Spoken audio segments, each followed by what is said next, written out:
अध्याय 11 भारतीय राष्ट्रीय कांग्रेस और उदारवादी चरण। भारतीय राष्ट्रीय कांग्रेस की स्थापना। बाद के 1870 और 1880 के दशक की शुरुआत में एक अखिल भारतीय संगठन की स्थापना के लिए एक ठोस आधार तैयार किया गया था। इस विचार को अंतिम रूप एक सेवानिवृत्त अंग्रेज सिविल सेवक ए.ओ. ह्यूम, जिन्होंने उस समय के प्रमुख बुद्धिजीवियों को संगठित किया और उनके सहयोग से दिसंबर 1885 में बॉम्बे के गोकुलदास तेजपाल संस्कृत कॉलेज में भारतीय राष्ट्रीय कांग्रेस के पहले सत्र का आयोजन किया। इसके प्रस्तावना के रूप में भारतीय राष्ट्रीय सम्मेलन के 2 सत्र आयोजित किए गए थे। 1883 और 1885 में आयोजित हुए, जिसमें भारत के सभी प्रमुख शहरों के प्रतिनिधि शामिल थे।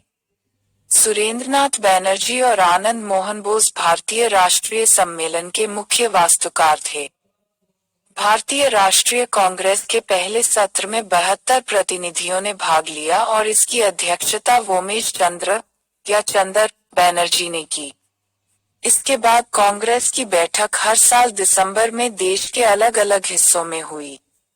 इस प्रारंभिक चरण के दौरान कांग्रेस के कुछ महान अध्यक्ष दादाभाई नौरोजी 3 बार थे। अध्यक्ष बदरुद्दीन तैयबजी, फिरोज शाह मेहता, पी आनंद चालू, सुरेंद्रनाथ बैनर्जी, रोमेश चंद्र दत्त, आनंद मोहन बोस और गोपाल कृष्ण गोखले। अन्य प्रमुख नेताओं में महादेव गोविंद रानाडे, बाल गंगाधर तिलक, शिशिर कुमार घोष, मोतीलाल घोष, मदन मोहन मालवीय, जी. सुब्रमण्यम अय्यर, सी. विजयराघवाचार्य, दिनशोई वाचा शामिल थे। 1890 में कलकत्ता विश्वविद्यालय की पहली महिला स्नातक कादम्बिनी गांगुली ने कांग्रेस सत्र को संबोधित किया, जो भारत की महिलाओं को राष्ट्रीय जीवन में उनका उचित दर्जा देने के लिए स्वतंत्रता संग्राम की प्रतिबद्धता का प्रतीक था। भारतीय राष्ट्रीय कांग्रेस के अलावा प्रांतीय सम्मेलनों के माध्यम से राष्ट्रवादी गतिविधियों को अंजाम दिया गया था। संघों, समाचार पत्रों और साहित्य। क्या यह एक सुरक्षा वाल्व था? एक सिद्धांत है कि ह्यूम ने इस विचार के साथ कांग्रेस का गठन किया कि यह भारतीयों के बढ़ते असंतोष को दूर करने के लिए एक सेफ्टी वॉल्व साबित होगी। इसके लिए उन्होंने लॉर्ड डिफरेन को कांग्रेस के गठन में बाधा नहीं डालने के लिए मना लिया। लाला लाजपत राय जैसे चरमपंथी नेता सेफ्टी वॉल्व सिद्धांत में विश्वास करते थे। यहाँ तक मार्क्सवादी इतिहासकार का षड्यंत्र सिद्धांत भी सेफ्टी वॉल्व की धारणा की उपज था। उदाहरण के लिए आर.पी. दत्त का मत था कि भारतीय राष्ट्रीय कांग्रेस का जन्म भारत में एक लोकप्रिय विद्रोह को समाप्त करने की साजिश से हुआ था और बुर्जुआ नेता इसके एक पक्ष थे। आधुनिक भारतीय इतिहासकार हालांकि सुरक्षा वाल्व के विचार पर विवाद करते हैं। उनकी राय में भारतीय राष्ट्रीय कांग्रेस ने भारतीयों की राजनीतिक और आर्थिक मांगों को व्यक्त करने के लिए एक राष्ट्रीय निकाय स्थापित करने के लिए राजनीतिक रूप से जागरूक भारतीयों के आग्रह का प्रतिनिधित्व किया। यदि भारतीयों ने अपने दम पर इस तरह के एक निकाय का गठन किया होता, तो अधिकारियों का असहनीय विरोध होता। ऐसा संगठन नहीं बनने दिया जाएगा। परिस्थितियों में, जैसा कि बिपिन चंद्र कहते हैं, शुरुआती कांग्रेस नेताओं ने ह्यूम को बिजली के कंडक्टर के रूप में इस्तेमाल किया, यानी एक सुरक्षा वाल्व की आड़ में भले ही राष्ट्रवादी ताकतों को एक साथ लाने के लिए उत्प्रेरक के रूप में इस्तेमाल किया। कांग्रेस के उद्देश्य और उद्देश्य। प्रारंभिक में भारतीय राष्ट्रीय कांग्रेस के मुख्य उद्देश्य मंच थे। आय, एक लोकतांत्रिक राष्ट्रवादी आंदोलन मिला। ई, लोगों का राजनीतिकरण और राजनीतिक रूप से शिक्षित करना। ई, एक आंदोलन के लिए मुख्यालय स्थापित करना। इव, देश के विभिन्न हिस्सों के राष्ट्रवादी राजनीतिक कार्यकर्ताओं के बीच मैत्रीपूर्ण संबंधों को बढ़ावा देना। देश वी, उपनिवेशवाद विरोधी राष्ट्रवादी विचारधारा का विकास और प्रचार करना। एक आम आर्थिक और राजनीतिक कार्यक्रम पर लोगों को एकजुट करने की दृष्टि से सरकार के सामने लोकप्रिय मांगें तैयार करना और पेश करना। राष्ट्रीय एकता की भावना को विकसित और समेकित करना। धर्म, जाति या के बावजूद लोगों के बीच प्रांत। भारतीय राष्ट्रीयता को सावधानीपूर्वक बढ़ावा देना और उसका पोषण करना। उदारवादियों का युग 1885-1905। महत्वपूर्ण नेता दादाभाई नौरोजी, फिरोज शाह मेहता, जी. वाचा, WC बोनजिया, SN। प्रारंभिक काल 1885-1905 के दौरान कांग्रेस की नीतियों पर हावी रहने वाले बैनर्जी उदारवाद और उदारवादी राजनीति में कट्टर विश्वास रखते थे और उन्हें 20वीं शताब्दी की शुरुआत के नव राष्ट्रवादियों से अलग करने के लिए नमपंथियों के रूप में लेबल किया गया था, जिन्हें कहा जाता था चरमपंथी। मध्यम दृष्टिकोण। उदारवादी राजनीतिक गतिविधि में संवैधानिक आंदोलन शामिल था, कानून की सीमा के भीतर और धीमी लेकिन व्यवस्थित दिखाया। राजनीतिक प्रगति। नमपंथियों का मानना कि ब्रिटिश मूल रूप से सिर्फ भारतीयों के लिए बनना चाहते थे लेकिन जागरूक नहीं थे वास्तविक स्थितियों की। इसलिए यदि जनता की राय हो सकती है, देश में बनाई गई और जनता की मांगों को प्रस्तुत किया गया प्रस्तावों, याचिकाओं, बैठकों आदि के माध्यम से सरकार अधिकारी इन मांगों को धीरे धीरे स्वीकार करेंगे। इन लक्ष्यों को प्राप्त करने के लिए उन्होंने 2 आयामी पद्धति पर काम किया। एक, चेतना और राष्ट्रीय भावना को जगाने के लिए एक मजबूत जनमत तैयार करना और फिर आम राजनीतिक प्रश्नों पर लोगों को शिक्षित और एकजुट करना। और दूसरा, ब्रिटिश सरकार और ब्रिटिश जनमत को राष्ट्रवादियों द्वारा निर्धारित तर्ज पर भारत में सुधार लाने के लिए राजी करना। उन्होंने प्रार्थना और याचिका के तरीके का इस्तेमाल किया और अगर यह विफल रहा, तो उन्होंने संवैधानिक आंदोलन का सहारा लिया। भारतीय राष्ट्रीय कांग्रेस की एक ब्रिटिश समिति 1889 में लंदन में स्थापित किया गया था, जिसके अंग के रूप में भारत था। दादाभाई नौरोजी ने अपने जीवन और आय का एक बड़ा हिस्सा विदेशों में भारत के मामले के लिए प्रचार करने में बिताया। 1892 में लंदन में भारतीय राष्ट्रीय कांग्रेस का एक सत्र आयोजित करने का निर्णय लिया गया था, लेकिन 1891 के ब्रिटिश चुनावों के कारण प्रस्ताव स्थगित कर दिया गया था और बाद में कभी भी पुनर्जीवित नहीं किया गया था। नरमपंथी नेताओं का मानना कि इतिहास के उस चरण में ब्रिटेन के साथ राजनीतिक संबंध भारत के हित में थे और ब्रिटिश शासन को सीधी चुनौती देने का समय नहीं था। इसलिए औपनिवेशिक शासन को यथासंभव राष्ट्रीय शासन के करीब लाने की कोशिश करना और उसे बदलना उचित समझा गया। उदारवादी राष्ट्रवादियों का योगदान।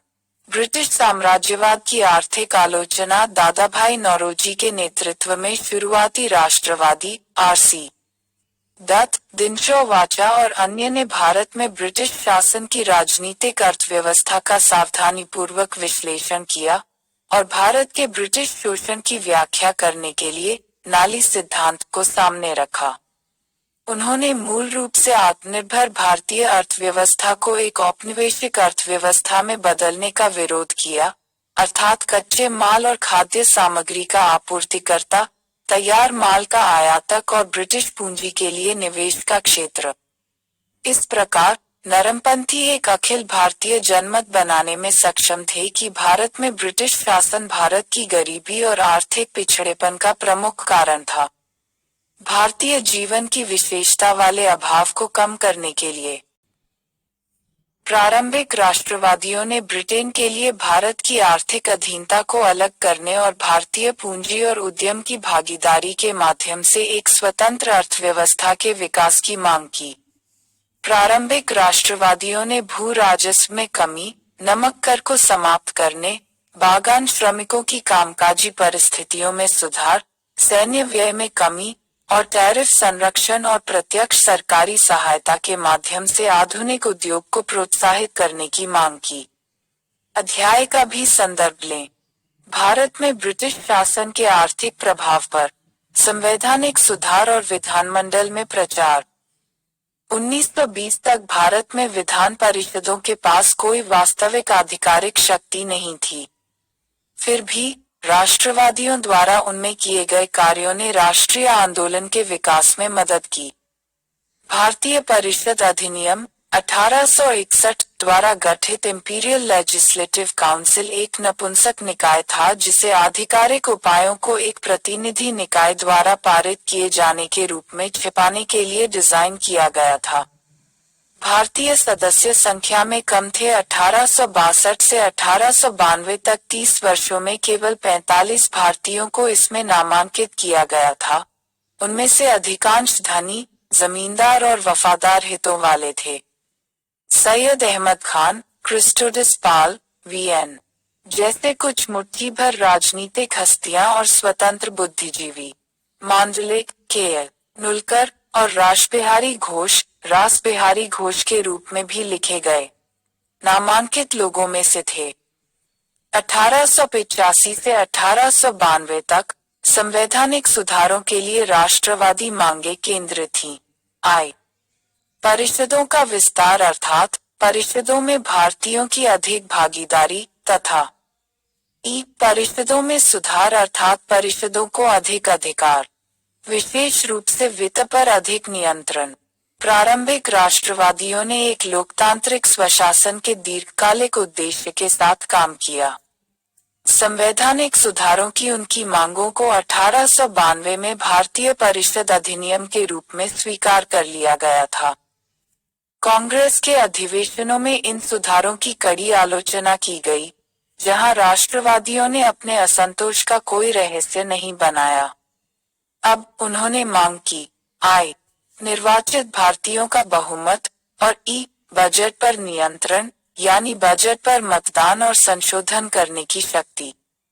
उन्होंने दिया। भारतीय परिषद अधिनियम 1892 मुख्य प्रावधान शाही विधान परिषदों में अतिरिक्त सदस्यों की संख्या और प्रांतीय विधान परिषदों का गठन किया गया। इंपीरियल लेजिस्लेटिव काउंसिल में अब गवर्नर जनरल में 10 से 16 गैर सरकारी, पहले 6 से 10 के बजाय हो सकते थे। भारतीय विधान परिषद के गैर सरकारी सदस्य थे। बंगाल चैम्बर ऑफ कॉमर्स और प्रांतीय विधान परिषदों द्वारा नामित किया जाना है। सदस्यों की सिफारिश विश्वविद्यालयों, नगर पालिकाओं, जमींदारों और वाणिज्य मंडलों द्वारा की जा सकती है। इसलिए प्रतिनिधित्व का सिद्धांत पेश किया गया था। बजट पर चर्चा हो सकती है। प्रश्न पूछे जा सकते थे। सीमाओं। अधिकारियों ने परिषद में अपना बहुमत बरकरार रखा, इस प्रकार गैर सरकारी आवाज को अप्रभावी बना दिया। 1909 तक अपने कार्यकाल के दौरान सुधारित शाही विधान परिषद की बैठक औसतन एक वर्ष में केवल 13 दिनों के लिए होती थी और उपस्थित अनौपचारिक भारतीय सदस्यों की संख्या केवल 5 थी। 24 का बजट पर न तो मतदान हो सका और न ही कोई संशोधन हो सका। इसे बनाया जाए, अनुपूरकों को नहीं पूछा जा सकता था, न ही किसी प्रश्न के उत्तर पर चर्चा की जा सकती थी। नारा प्रतिनिधित्व के बिना कोई कराधान नहीं। धीरे धीरे संवैधानिक मांगों का दायरा चौड़ा होता गया। दादाभाई नौरोजी 1904, गोपाल कृष्ण गोखले 1905 और लोकमान्य तिलक 1906 ने कनाडा और ऑस्ट्रेलिया की स्वशासी उपनिवेशों की तर्ज पर स्वशासन की मांग की। साथ ही फिरोजशाह मेहता और गोखले जैसे नेताओं ने सरकारी नीतियों और प्रस्तावों की कड़ी आलोचना की। अंग्रेजों ने भारतीय नेताओं के बीच अधिक मुखर को शामिल करने के लिए परिषदों का उपयोग करने का इरादा किया था, ताकि उन्हें अपने राजनीतिक भाव को छोड़ने की अनुमति मिल सके, जबकि नपुंसक परिषदें उनकी आलोचना के लिए बहरे रहने का जोखिम उठा सकती थीं। लेकिन राष्ट्रवादी इन परिषदों को लोकप्रिय शिकायतों को हवा देने, एक उदासीन नौकरशाही के दोषों को उजागर करने, सरकारी नीतियों, प्रस्तावों की आलोचना करने, बुनियादी आर्थिक मुद्दों को उठाने, विशेष रूप से सार्वजनिक वित्त के संबंध में मंचों में बदलने में सक्षम थे। इस प्रकार राष्ट्रवादी साम्राज्यवादी शासन के राजनीतिक और नैतिक प्रभाव को कम करते हुए अपने राजनीतिक कद को बढ़ाने और एक राष्ट्रीय आंदोलन का निर्माण करने में सक्षम थे। इससे जनता में साम्राज्यवाद विरोधी भावनाएं पैदा करने में मदद मिली, लेकिन साथ ही राष्ट्रवादी जनता, विशेषकर महिलाओं को शामिल न करके और सभी को वोट देने के अधिकार की मांग न करके, आंदोलन के लोकतांत्रिक आधार को व्यापक बनाने में विफल रहे। सामान्य प्रशासनिक सुधारों के लिए अभियान। वामपंथियों ने निम्नलिखित आधारों पर अभियान चलाया। सरकारी सेवा का भारतीयकरण। आर्थिक आधार पर कि ब्रिटिश सिविल सेवकों को बहुत अधिक परिलब्धियां मिली, जबकि भारतीयों को शामिल करना अधिक किफायती होगा।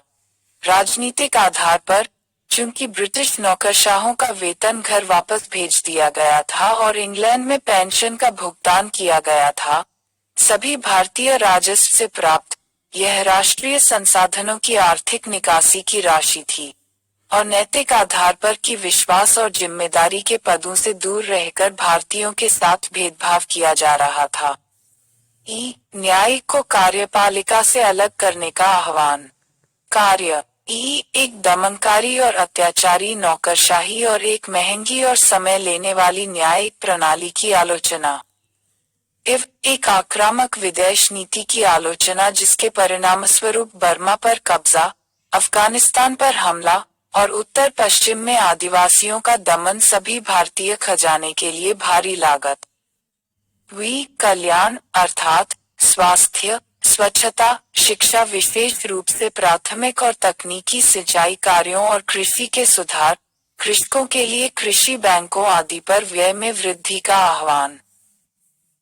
अन्य ब्रिटिश उपनिवेशों में विदेशों में भारतीय श्रमिकों के लिए बेहतर इलाज की मांग, जहां उन्हें उत्पीड़न और नस्लीय भेदभाव का सामना करना पड़ा। नागरिक अधिकारों का संरक्षण। नागरिक अधिकारों में भाषण, विचार, संघ और एक स्वतंत्र प्रेस का अधिकार शामिल था। एक निरंतर अभियान के माध्यम से राष्ट्रवादियों विचारों।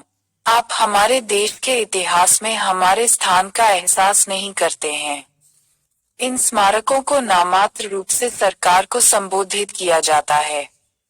वास्तव में उन्हें लोगों को संबोधित किया जाता है ताकि वे सीख सके कि इन मामलों में कैसे सोचना है। यह काम कई सालों तक करना चाहिए, बिना किसी नतीजे की उम्मीद किए, क्योंकि इस देश में इस तरह की राजनीति बिल्कुल नई है। जस्टिस महादेव गोविंद रानाडे से गोखले 1891 आधुनिक लोकतांत्रिक विचारों को फैलाने में सक्षम थे और जल्द ही नागरिक अधिकारों की रक्षा स्वतंत्रता संग्राम का एक अभिन्न अंग बन गई। यह बढ़ी हुई चेतना के कारण था कि 1897 में तिलक और कई अन्य नेताओं और पत्रकारों की गिरफ्तारी और बिना मुकदमे के नाटू भाइयों की गिरफ्तारी और निर्वासन पर एक बड़ा सार्वजनिक आक्रोश था। भारत में प्रेस के विकास पर अध्याय भी देखें। प्रारंभिक राष्ट्रवादियों का एक मूल्यांकन। प्रारंभिक राष्ट्रवादियों ने राष्ट्रीय भावना को जगाने के लिए बहुत कुछ किया, भले ही वे जनता को अपनी ओर नहीं खींच सके। वे की सबसे प्रगतिशील ताकतों का प्रतिनिधित्व करते थे। समय वे समान हितों वाले सभी भारतीयों के लिए एक व्यापक राष्ट्रीय जागृति पैदा करने में सक्षम थे और एक आम दुश्मन के खिलाफ एक आम कार्यक्रम के इर्द गिर्द रैली करने की आवश्यकता थी, और सबसे बढ़कर एक राष्ट्र से संबंधित होने की भावना। उन्होंने लोगों को राजनीतिक कार्यों में प्रशिक्षित किया और आधुनिक विचारों को लोकप्रिय बनाया। उन्होंने औपनिवेशिक शासन के मूल रूप से शोषक चरित्र को उजागर किया, इस प्रकार इसकी नैतिक नींव को कमजोर कर दिया।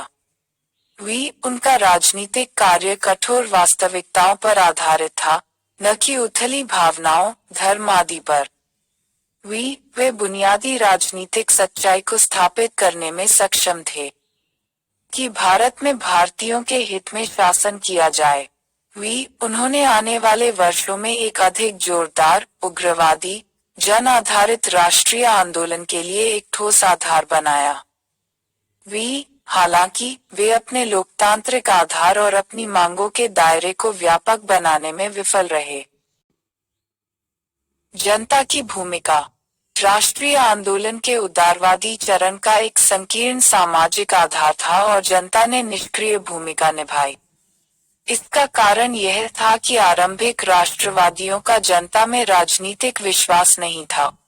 उन्होंने महसूस किया कि भारतीय समाज में कई विभाजन और उपविभाजन हैं, और जनता आमतौर पर अज्ञानी थी और रूढ़िवादी विचार रखती थी। नमपंथियों ने महसूस किया कि राजनीतिक क्षेत्र में प्रवेश करने से पहले इन विषम तत्वों को एक राष्ट्र में मिलाना होगा, लेकिन वे यह महसूस करने में विफल रहे कि यह केवल एक स्वतंत्रता संग्राम के दौरान और राजनीतिक भागीदारी के साथ ही यह विविध तत्व एक साथ आ सकते थे। जन भागीदारी की कमी के कारण नरमपंथी सत्ताधारियों के खिलाफ जुझारू राजनीतिक रुख नहीं अपना सके। बाद के राष्ट्रवादी इस बिंदु पर नमपंथियों से सटीक रूप से भिन्न थे। फिर भी प्रारंभिक राष्ट्रवादियों ने औपनिवेशिक हितों के खिलाफ उभरते हुए भारतीय राष्ट्र का प्रतिनिधित्व किया।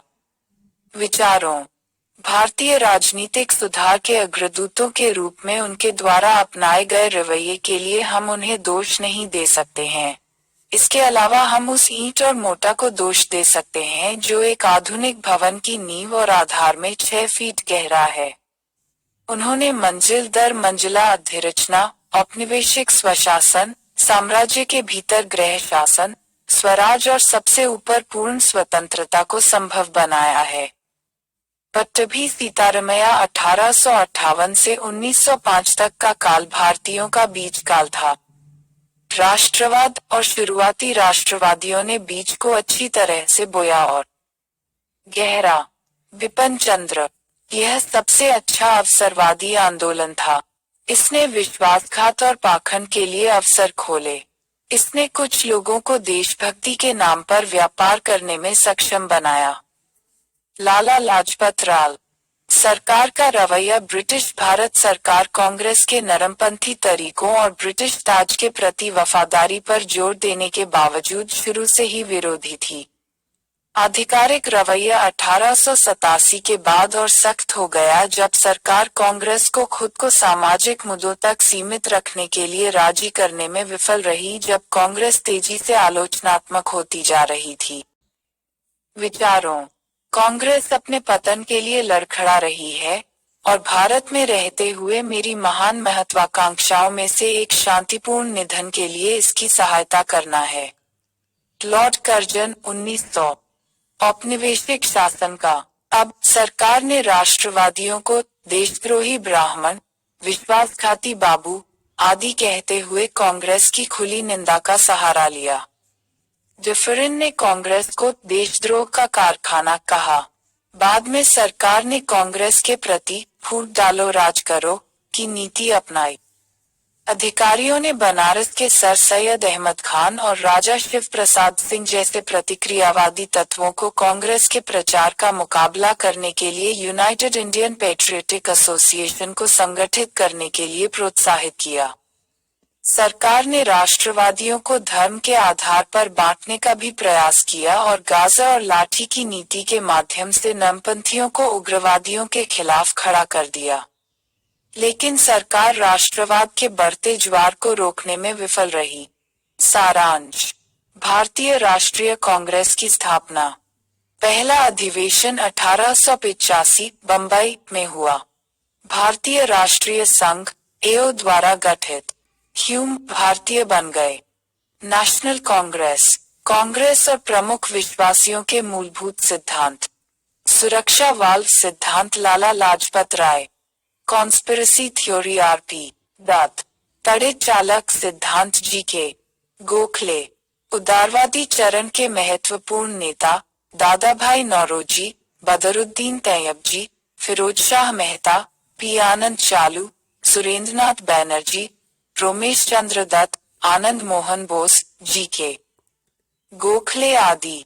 प्रारंभिक राष्ट्रवादी पद्धति। कानून की चार दीवारों के भीतर संवैधानिक आंदोलन भारत में जनमत तैयार करें और भारतीयों के समर्थन के लिए अभियान चलाएं। इंग्लैंड में मांग। लोगों की राजनीतिक शिक्षा भारत के हित में ब्रिटेन के साथ राजनीतिक संबंध। औपनिवेशिक शासन को सीधी चुनौती देने का समय नहीं है, नरमपंथी राष्ट्रवादियों का योगदान। उस अवस्था में ब्रिटिश साम्राज्यवाद की आर्थिक आलोचना, संवैधानिक सुधार और विधायिका में प्रचार, सामान्य प्रशासनिक सुधारों के लिए अभियान, नागरिक अधिकारों की रक्षा।